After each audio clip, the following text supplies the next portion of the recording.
lahat mga kaibigan, ako nga po pala si Jennifer Oliveros Bulalakaw at ako naman si Beteljoy Shango Pakulba. At malugod po namin kayong tinatanggap dito sa aming talk show. At ngayong araw po ay tuwang-tuwa po kaming dalawa sapagkat ngayon po ay mayroon tayong dalawang espesyal na panauhin na nanggaling pa sa iba't ibang parte ng ating bansa. Salubungin po natin sila ng masigabong palakpakan.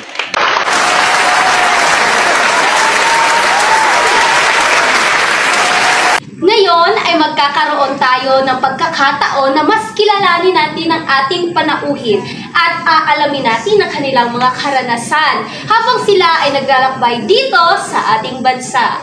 Unang-una po na ipapakilala ko ay nagmula pa sa Korea. Diyos ko po, si Miss Lina May. Annyeonghaseyo, ma'am. 호스트가 많습니다. 잘 지내세요? 네, 감사합니다. 안녕하세요. 저는 김미남이입니다. 반갑습니다. Magandang umaga po daw sa inyong lahat. Masaya po daw siya na narito sa inyong magandang bansa. Ang sarap lang pakinggan ng mga sinasabi niya pero hindi ko naintindihan. Ang cute niya! Okay, so ngayon may tatanungin ako sa kanya. Maaari po ba na ibahagi ninyo ang inyong mga karanasan habang kayo ay nandirito sa Pilipinas? Ano-ano po ang iyong nagustuhan habang nandirito po kayo?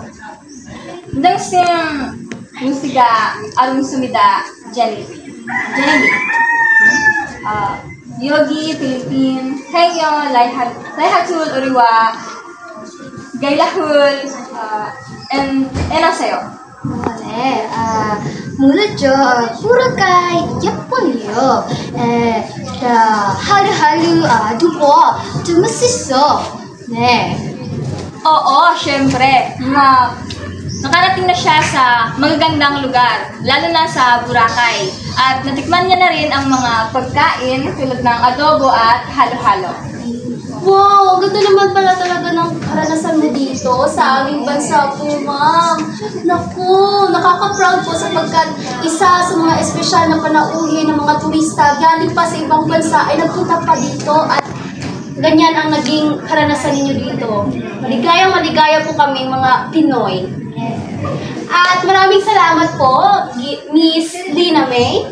At ngayon po ay kikilalanin natin ang ating isang panauhin na nagmula pa sa Japan, ngunit sa pagbabalik ng ating talk show!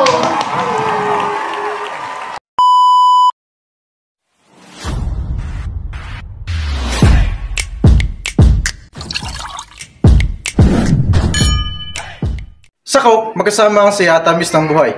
I-share ang kasiyahan para buhay ay mas maging masaya. Coca-Cola. Ang tunay na kapartner sa saya ng buhay. At ngayon, nagbabalik ang ating talk show. Kasama natin ang ating bisita na mula sa Japan at ang kanyang interpreter. Miss Mariel, pwede mo bang ibahagi sa kanilang lahat ang iyong karanasan sa iyong paglalakbay dito sa Pilipinas? Konnichiwa, Marilu. konnichiwa, watashi wa Marero desu. Pere-pere ko rarite no Mashiro desu.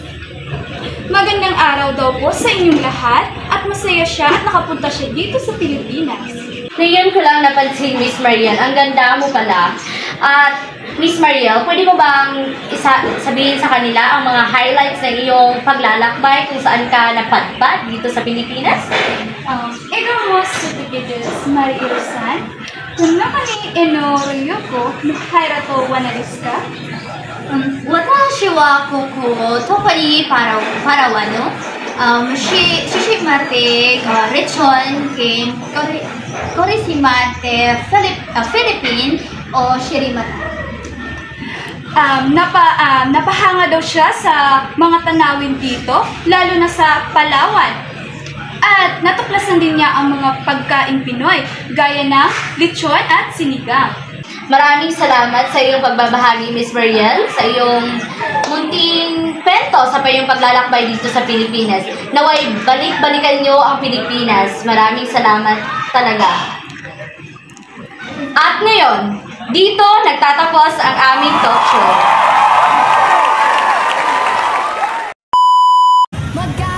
dapat matibay ang resistensya laban sa sakit. Kaya ang gatas ko, Burr Brand. Sa Burr Brand Swak, 10 pesos lang, kompleto ang tibay para sa matibay na bukas. Bili na!